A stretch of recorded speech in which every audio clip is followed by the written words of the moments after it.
Hi guys, and welcome back to the channel. So today we're going to be testing and noise testing and taking a look at the Emax Magnum. This is an F4 stack that basically has everything from ESC, VTX, receiver, just basically everything you ever want, and it comes in a nice package. However, a lot of people are, reporting bad things about these usually. ESC catching fire, ESC is burning out. So it's kind of like the whole idea with the DYSF4 when that little issue started to come out.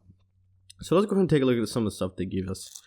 So they do give us 2 heat shrinks and an Xt60. That's awesome. They give us a 25 volt 470 microfarad Rubicon low ESR capacitor, so they know there's noise or there's issues. They give us an XM Plus, an FrSky XM Plus receiver here, so that's awesome. And let's take a look here. So they do give us, what is this, SMA or RPSMA? I forgot actually. So they give us 1 pigtail to SMA or RPSMA and 1 dipolar. It's awesome. I would use a dipolar, and it's the IPEX port, it's not the MMCX, so take that into consideration. This is, I believe, for the camera, so they give us already a camera wire here, since that's the only thing we're really missing out of this whole setup other than wire motors.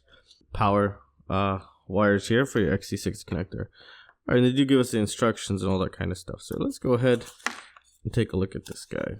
As you can see, they give us the nylon standoffs, what has this thing all put together. So let's go ahead and take a closer look. So what we get in this package is a 40 channel receiver, switchable between VTX, switchable between 25 milliwatts and 200 milliwatts.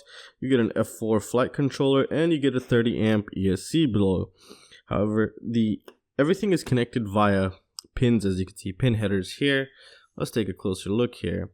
So as you can see here, they left these 3 pins here, and that is supposed to go on your XM Plus. However, take into consideration the way you place it in, because you could burn out your receiver here, cause a short. So take that into consideration when installing it here.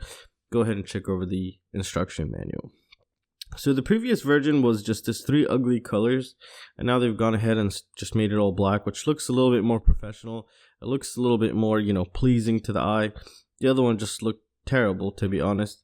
But this looks better now. But the looks aren't everything, because still people are reporting a lot of issues, and I'll show you the possible theory of why all the issues are happening. We're also going to be doing the noise testing on this guy.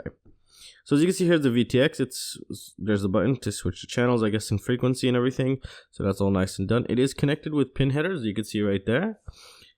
And here, the second stack down is the F4 flight controller. We're not going to be able to remove this guy, but we do have 3 UARTs open on this guy, so that's very good.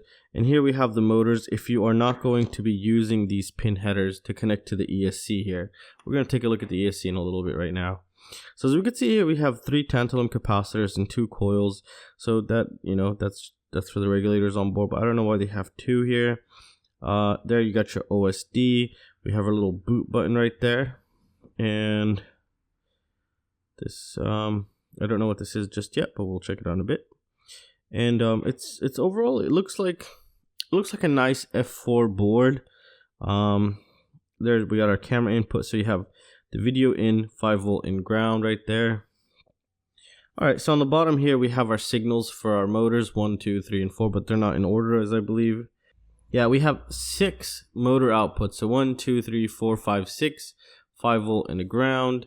And here we have VCC in ground, and RSSI and current sensing. So the current sensor is right there in the ESC, and these are connected with these pins right here. This is the female part, and this is the male part. So they would just go on top of each other, and you don't need to solder anything to them. However, in today's testing, we're actually going to do something a little bit different. We're not going to be installing them right there. We're actually going to be hijacking the signal from here.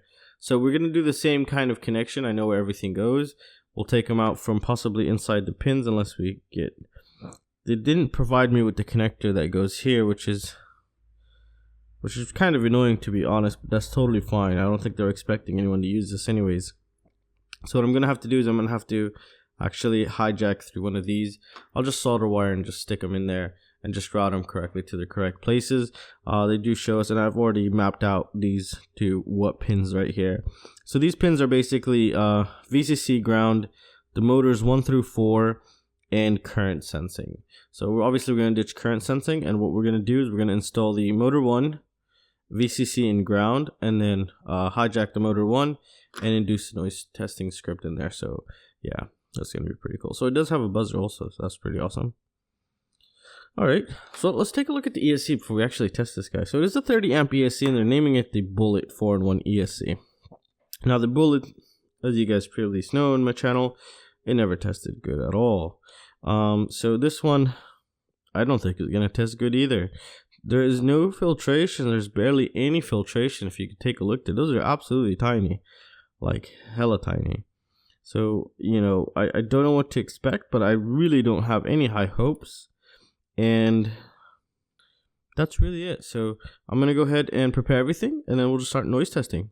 I'll be back, guys.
Alright guys, so let's take a look at these graphs. Now on the top left we do have the Emax Bullet 4-in-1 ESC, which the one that we just tested on the Emax Magnum stack. Here we have the Racerstar V2, here's the Emax Bullet, and here's the Xt62 ESC. Now I'll just put these into comparison so you kind of get an idea of what's really going on. Now in a 4-in-1 ESC, all the capacitors on board are always active for all motors.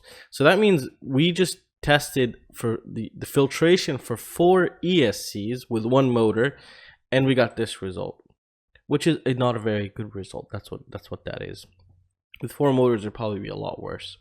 Now here's an example. If we take, just for comparison here, if we take the Xt32 ESC's filtration and applied it to the 4-in-1 ESC here, we would probably have a trillion, just one of the Xt32 ESC's filtration into the Emax Bullet. We would have had a pretty decent 4-in-1 ESC.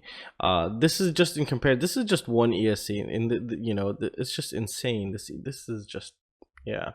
The data speaks for itself. I'll let you see that. Here we have the Emax Bullet. So what I think they've done is they've probably taken 4 of these, stuck them into 1 ESC. That's what had the 4-in-1 ESC. Took the filtration from 4 Emax Bullets, stuck it into the 4-in-1 ESC, and that's what we're seeing here. Because it's you know, we still have those little nasty dips and jumps here, especially here. But you know, this is on 1 motor, so it's not really. It just gives us an idea of what's really going on. But even with 1 motor, this is not very good for a 4-in-1 ESC. That's what I'm trying to say here. So I think, yeah, that's really it. That's all it's really going to conclude it. And you know, that little LC filter inside, which was giving you beautiful feed, would make you think the ESCs are not noisy. Plus they also add low ASR capacitor. You could add that, that'll help also. However, you know, I'm waiting on some more testing equipment to actually see if low ASR capacitors hinder some performance or increase performance. So we'll be testing that later on, as well as testing this with 4 motors once my test setup comes for that. And I'm just waiting on the basically testing equipment to come, and it should be pretty interesting. So I really hope I helped you guys. I really hope someone got some useful information. or made the right choice. And if you guys have any questions or any suggestions or any ideas, feel free to let me know. I'm more than willing to listen and even try some of your theories, ideas, or methodologies. And well, that's really it. So that's gonna conclude it for this video, guys, and I wanted to thank you guys again for everything you guys have done for me, and especially my Patreons, my YouTube subscribers. You guys have just been awesome. And make sure you don't miss out on the I'm going to be giving away possibly some Tico 32 ESCs here on the channel, and I will be giving away, I believe, a Jeb RC Sparrow, and I don't know yet, maybe the new Diatone GTR 90 on Patreon. Those two giveaways will be up for this month. So if you would really like that, you know, you can go ahead, consider joining me on Patreon. It'll really support the channel. It'll enable me to do a lot more and just, you know, just do this full time without worrying about anything else. And if you can't, it's totally fine. I do have those affiliate links down there. You don't even have to purchase the same thing I'm linking. You just click it and then just make a purchase. That sends me a couple cents here and there, and it'll enable me to buy more ESCs, because now I'm going to be needing to actually try to buy 5 ESCs, because one, I'm going to be stress testing it to basically catch it on fire. And it's just, you know, instead of just buying one, I want to try to actually do even some real world testing, as well as the testing equipment. I'll be able to test all 4 ESCs on quads and actually get real measurements and simulate real life flight with a battery. It's going to be pretty insane, pretty awesome. So that's it, guys. I really hope you guys enjoyed the video, and I will see you next time. See you guys. Take care.